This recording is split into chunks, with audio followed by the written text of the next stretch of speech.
Hola, hola, buen día, Dios les bendiga, ¿cómo amanecieron? Deseo que estén muy bien.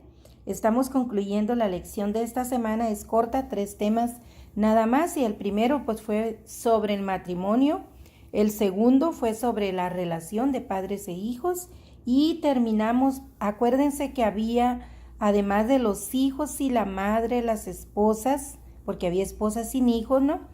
Entonces eran vulnerables, pero había otro grupo vulnerable y ese grupo eran los trabajadores, los empleados, los siervos, porque eran siervos y amos. Recuerden que en ese tiempo existía la esclavitud y eran comprados y vendidos como cualquier objeto.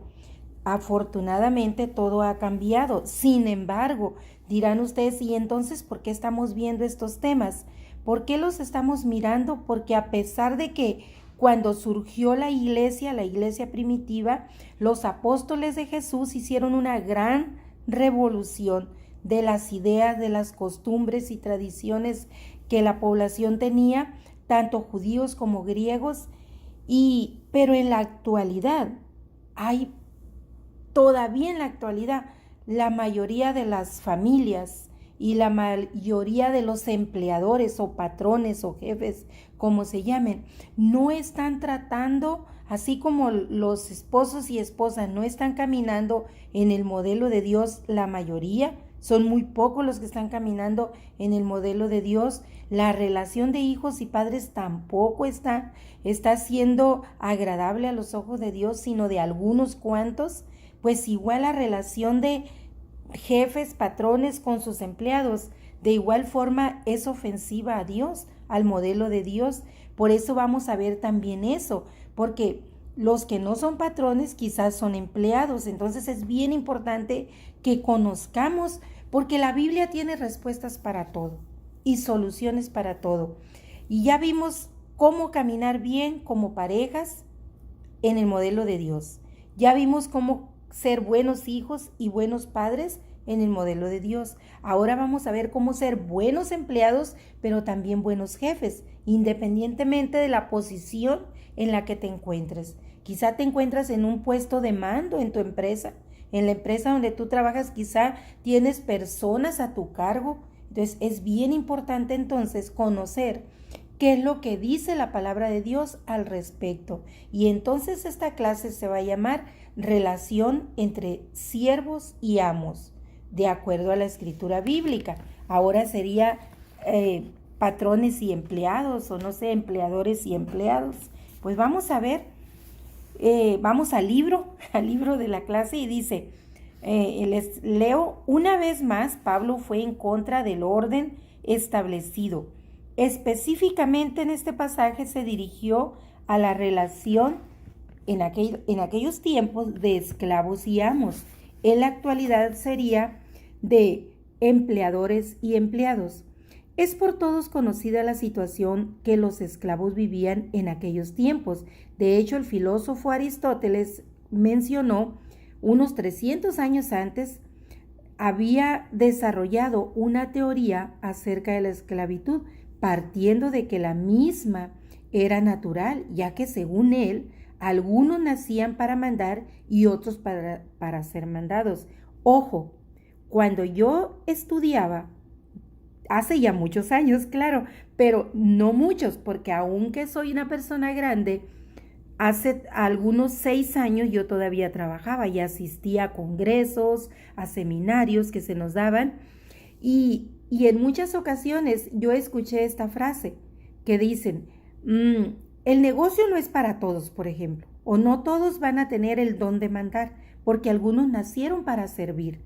Y quizás sí, pero esa es una idea antigua y que en la actualidad todavía se tiene, de que unos nacieron para mandar y estar arriba y otros para estar abajo, bajo el zapato del otro. Es una idea que todavía se tiene en la sociedad, pero vamos a ver qué dice el modelo de Dios. Y sigo leyendo.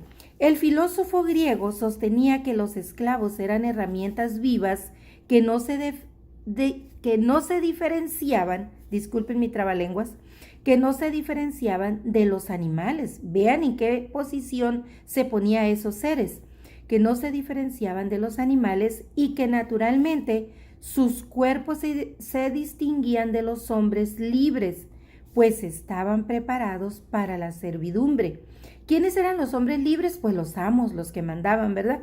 En el primer siglo, en plena expansión, o sea, ya después de Cristo, en el primer siglo, en plena expansión del Imperio Romano, gran parte de la población eran esclavos y unos cuantos eran los amos, y hacían que casi todos trabajaran peor que los animales, desde que antes que amaneciera hasta después de entrada la noche con antorchas, seguían trabajando.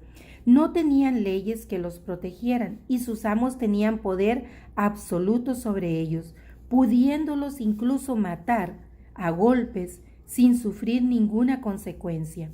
Una relación totalmente utilitaria y deshumanizante.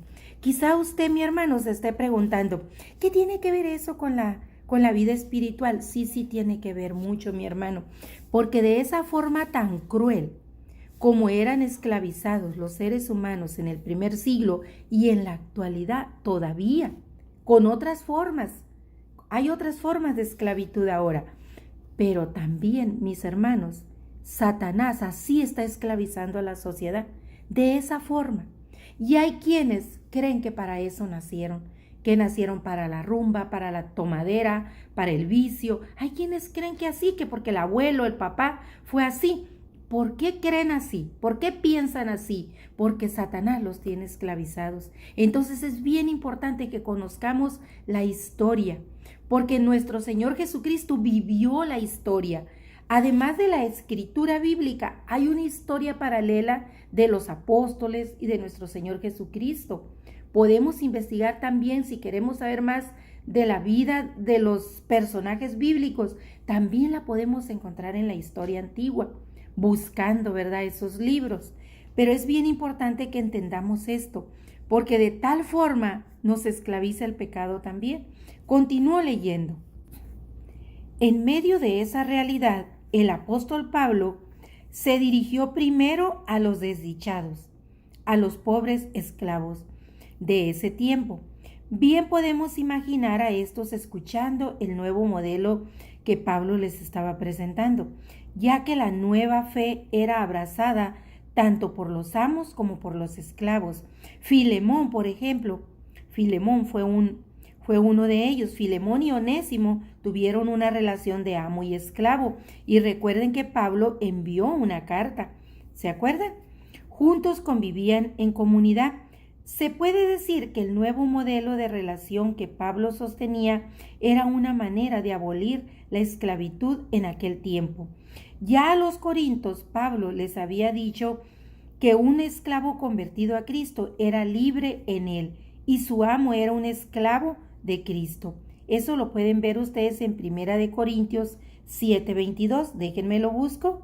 Y 1 Corintios 7:22 dice: porque el que en el Señor fue llamado siendo esclavo, liberto es del Señor, o sea, es libre en el Señor.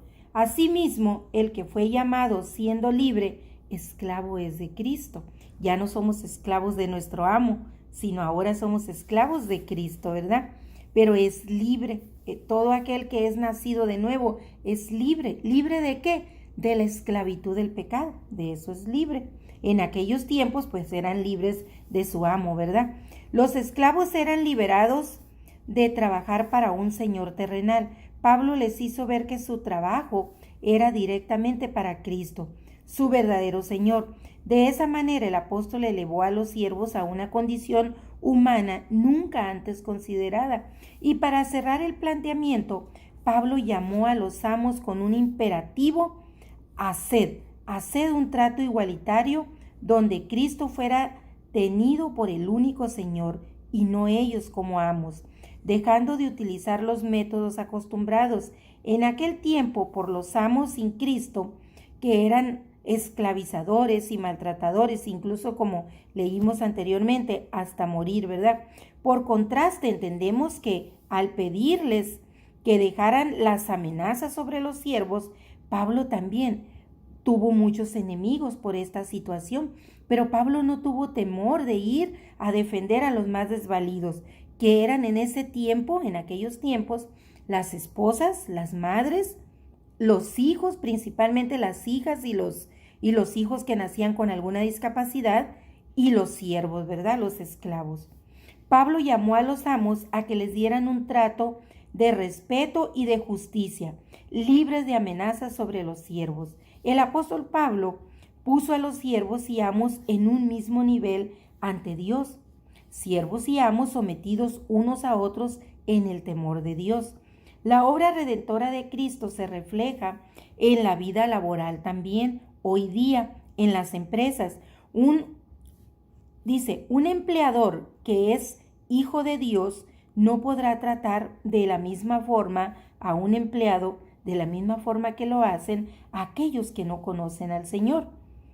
La relación de jefe y empleado tiene que ser igualitaria de acuerdo al modelo de Cristo, claro, sin salirse de sus roles, exactamente, como mirábamos también en la relación padres e hijos, que debe ser igualitaria en respeto, en servicio, en amor, pero sometidos a Cristo de igual forma, en el modelo de Dios. Igual también el empleado y el empleador están igualitarios ante los derechos sociales, humanos, pero también ante Dios, sometidos a Dios de la misma forma, en el modelo de Dios, pero sin salirse de su rol, el rol de empleado y el rol de jefe. No nos confundamos ahí, somos iguales ante Dios, somos iguales en cuanto a derechos sociales, civiles, pero no somos iguales en el rol que nos toca vivir. Muy importante tener en claro los roles. En la Biblia nos habla mucho de eso, del rol de cada quien, no salirnos de nuestro rol, como esposa, como madre, como hija, como empleada, como jefe.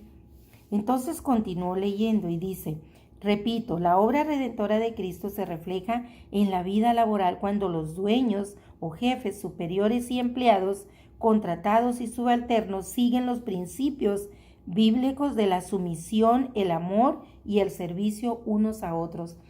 En los tres temas que miramos fueron los mismos principios bíblicos. El someteos primero a Dios, someterse a Dios, y el someterse a Dios hará que nos amemos los unos a los otros, que ese es el mandamiento principal que Cristo nos dio para poder cumplir los otros 10 mandamientos. Y entonces es someterse a Dios y el amor a nuestros prójimos, sea familia o compañeros de trabajo o quien sea. Y el servicio, el servirnos unos a otros. Son 3 principios, no se les olvide.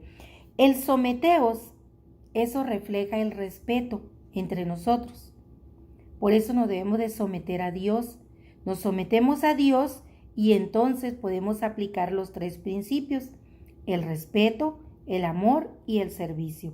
Tanto en la familia, primero en la pareja, en el matrimonio, en la relación con los hijos y en la relación laboral. Esos son los 3 ámbitos: el matrimonio, los hijos, o sea, la familia, y el trabajo, el ámbito laboral. Aquí, así termina nuestra clase y vamos a leer ahorita el pasaje bíblico también. Déjenme nada más le leo la conclusión. El pasaje de Efesios nos enseña que Dios es el único que está sobre todos los seres humanos, mujeres y hombres, sin acepción, porque Dios no hace acepción de persona.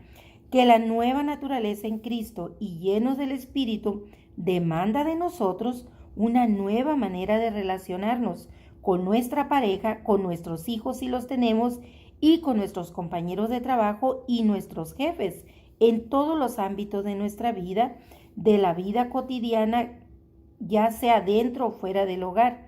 Sometidos unos a otros en el temor de Dios, podremos vivir de acuerdo al modelo que Él nos ha dejado en su bendita palabra. Y ahora sí, vamos al pasaje bíblico y terminamos.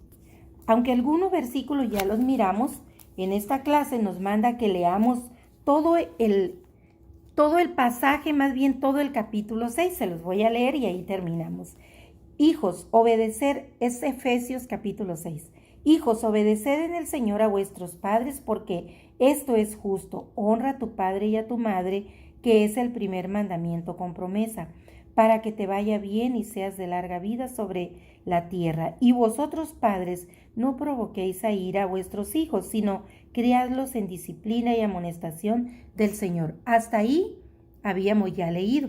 A partir del 5 es lo que va a corresponder para el día de hoy, pero aquí el texto en la clase nos manda a leer todo el capítulo.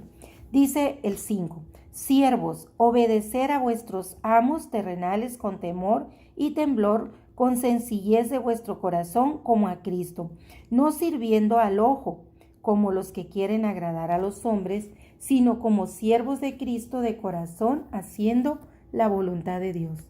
Es probable, mi hermano, que a usted le esté pareciendo muy fuerte la comparación, que dice que servir a nuestros amos como a Cristo.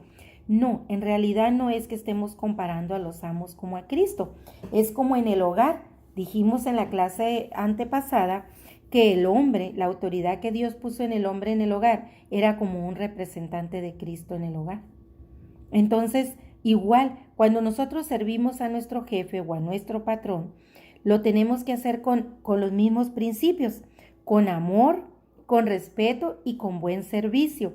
No porque él se lo merezca, sino porque lo debemos hacer de todo corazón, dice el versículo 6, haciendo la voluntad de Dios. Es porque así agradamos a Dios, independientemente como la otra persona sea. Sigo leyendo el texto bíblico. Sirviendo de buena voluntad como al Señor y no a los hombres, sabiendo que el bien que cada uno hiciere, ese recibirá del Señor, sea siervo o sea libre. Y vosotros, amos, haced, ahora esto es para los que son jefes, ¿verdad? Haced con ellos lo mismo, dejando las amenazas, sabiendo que el Señor de ellos y vuestro está en los cielos y que para Él no hay acepción de personas. De igual forma, el que esté en una posición de jefe va a tratar a sus empleados como si estuviera sirviendo a Dios. No porque el empleado se lo merezca, a lo mejor es un flojo, llega tarde, o a lo mejor es un gran empleado, un buen empleado, no importa, porque todo lo que hagamos nosotros tenemos que hacerlo como si fuese para Dios. Esa es la razón por la que se le tiene que dar buen trato, porque lo estamos haciendo para agradar a Dios. Pero en la misma forma que agradamos a Dios, también le servimos a la otra persona. Y no sabemos nosotros si con nuestro trato nos vamos a ganar a esa alma para el Señor. Por eso dice que todo lo que hagamos, lo hagamos como para el Señor. Quizá esa alma rebelde, usted la va a ganar para el Señor, sin decir palabra, con el buen trato, con el respeto, con el amor, con el servicio que le presta. Sigo leyendo, dice: por lo demás, hermanos míos, fortaleceos en el Señor y en el poder de su fuerza. Vestíos de toda la armadura de Dios para que podáis estar firmes contra las acechanzas del diablo. Porque no tenemos lucha contra sangre y carne, sino contra principados, contra potestades, contra los gobernadores de las tinieblas de este siglo, contra huestes espirituales de maldad en las regiones celestiales. Aquí nos está diciendo Pablo que no vamos a pelear con el esposo, con la esposa, con los hijos, con los empleados, ni con los jefes. No, ellos no son nuestros enemigos. Nuestro único enemigo a vencer es el pecado. Y ese solamente lo podemos vencer viviendo en santidad. El Espíritu Santo es el único que nos puede ayudar a vencerlo. Así que por eso dice que nuestra guerra, nuestra lucha es contra huestes celestiales. Pero esas huestes celestiales no se pueden acercar a usted si usted tiene la armadura de Cristo. ¿Qué es la armadura de Cristo? Aquí lo vamos a ver. Por tanto dice: tomad toda la armadura de Dios para que podáis resistir en el día malo. ¿Cuándo es el día malo? Cuando vienen esas situaciones difíciles. En cualquier momento se presenta el día malo.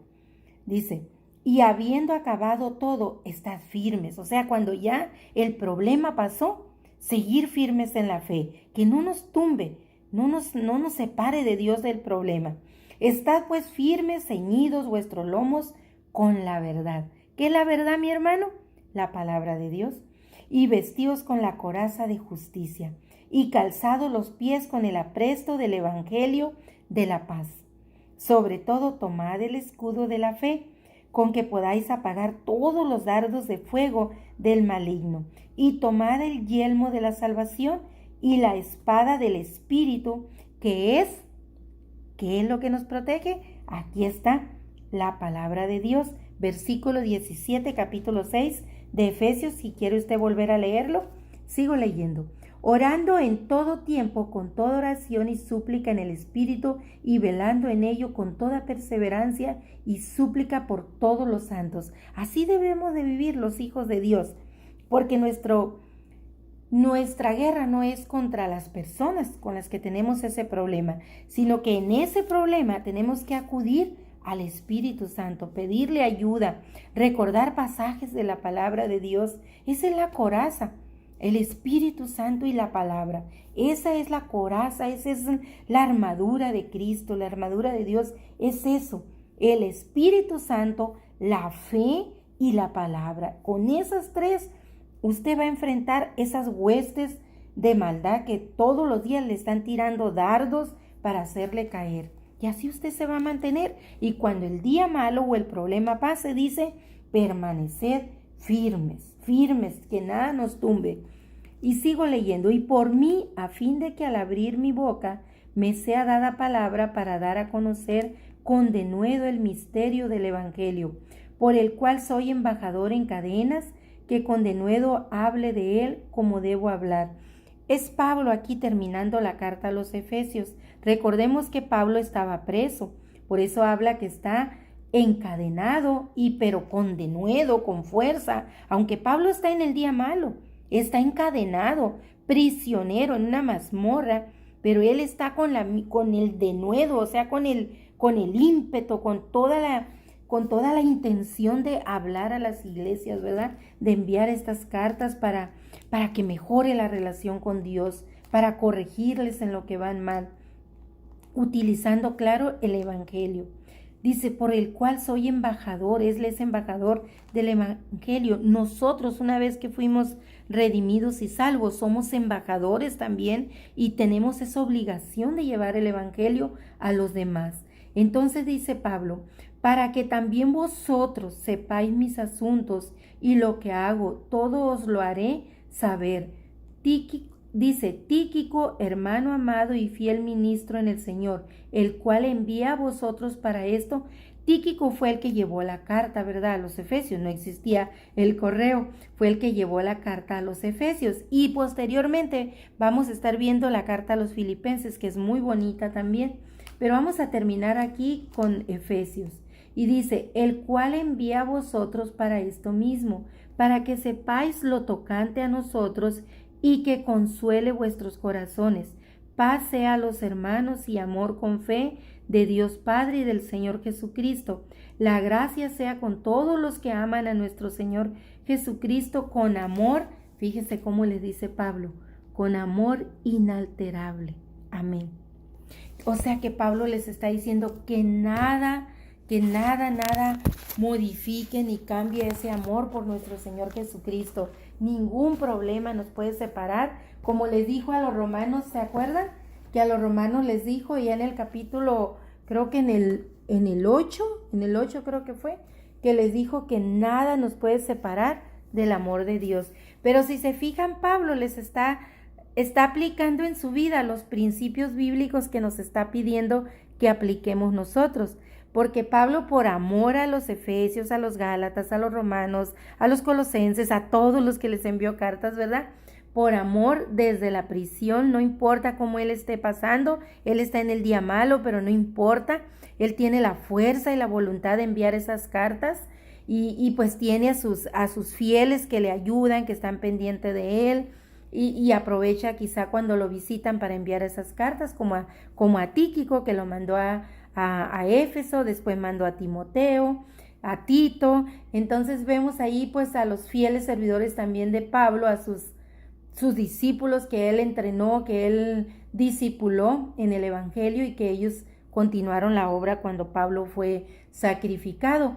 Sin embargo, ahí Pablo les decía, está aplicando los principios bíblicos. Pablo está totalmente sometido a Dios, totalmente sometido a Dios, toda su vida entregada a Dios, porque él podía haber sido libre, mas él no renunció al evangelio, porque dijo Pablo, no me avergüenzo del evangelio porque es poder para salvación, y él no renunció, por eso fue prisionero, porque eso dijo el rey Agripa, casi me convences, pero si lo hubiese convencido, Pablo queda libre y el rey Agripa se convierte, es redimido, pero el rey Agripa se perdió, pero Pablo se sometió a Dios, sufrió la prisión y la enfermedad, pero Pablo está en el cielo, esa es la diferencia, reinando con nuestro Señor.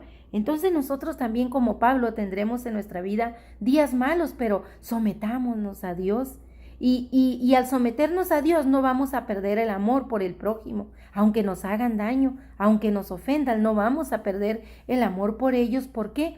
Porque esos son los principios bíblicos en los que debemos de vivir en el modelo de Dios. Si no podemos vivir en esos 3 simples principios, pues quizá no somos redimidos o estamos en rebelión. Como se nos dijo en la predicación, muchos son redimidos aunque no lo parezcan, ya son convertidos, solo que están en desobediencia. Y en desobediencia, pues tarde o temprano van a sufrir la disciplina de Dios. Entonces es mejor discipularnos y disciplinarnos en la palabra antes que el Señor nos discipline, porque la disciplina de Dios es dura. Por eso dice la Escritura, hay de caer en manos de un Dios vivo. O sea, hay de caer se refiere que hay de caer en rebelión, en desobediencia, porque la disciplina de Dios es dura. Entonces ahí Pablo está aplicando ese principio. Él se ha sometido a Dios y está aplicando el principio del amor por sus hermanos, de estar pendientes de corregirles, de reprenderles en lo que van mal, pero también de animarles a continuar, a no caer, a que la fe no decaiga. Está aplicando ahí también además del amor, el respeto. Está enviando las cartas con respeto, con amor, aunque pueden ser firmes y duras como las de los Corintios y las que les envió a los Gálatas, pero también hay amor. Es firmeza en la disciplina, pero hay amor, porque si no hubiera amor los hubiera dejado que se perdieran. Y el otro principio, acuérdense que es el respeto, el amor y el servicio. ¿Cuál es el servicio? Que sigue ministrando la iglesia desde la cárcel. Sigue prestando el servicio. Aun cuando él ya iba a morir, le dejó a Timoteo, a los efesios. Quizá en este tiempo era quizá porque tengo entendido que Juan pastoreó la iglesia de Éfeso. Quizá en este tiempo era Juan el que estaba pastoreando esa iglesia cuando envía esta carta, porque después envía a Timoteo ya cuando iba a morir. Y eso ya lo vemos en la segunda carta de Timoteo, cuando ya él iba a morir, que le envía la segunda carta. Entonces, lo más importante es que Pablo nos da ejemplo, nos dice lo que tenemos que hacer, pero también nos está dando el ejemplo, sometido totalmente a Dios, teniendo amor por aquellos que le ofendieron, y también por las iglesias, prestando el servicio, al seguir enviando esa enseñanza a las iglesias a través de las cartas. Y ese respeto, ese amor y ese respeto por amor para no dejar que se pierdan. Él los pudo dejar que se perdieran, para no dejar que se pierdan. Y ese respeto porque la forma como les está escribiendo, que aunque es firme, son cartas de respeto. Espero, mis hermanos, que vayan a los pasajes bíblicos y lean otra vez Efesios, que la vuelvan a leer. Si ustedes se pudieron dar cuenta que el libro de Efesios, aunque yo lo había leído muchas veces, nunca había caído en cuenta. Por eso es bien importante el libro El Sendero de la Verdad, porque ya está organizada la enseñanza, ¿verdad? Ahora con la enseñanza del libro y volviendo a leer Efesios, pude entender cómo ahí está nuestra vida, toda nuestra forma de vivir en el modelo de Dios, como esposos, como esposas, como padres, como madres, como hijos, como hijas, pero también como empleados y como empleadores. Y como siervos de Dios también, como redimidos para ir a llevar la palabra a los demás. Espero que usted también haya comprendido la importancia que tiene este libro para nuestra vida. Léalo en casa, que tenga un excelente día y un hermoso fin de semana en familia. Y aunque usted se divierta mucho, no olvide cuidar de no ofender a Dios con lo que haga. Que tenga un bendecido día.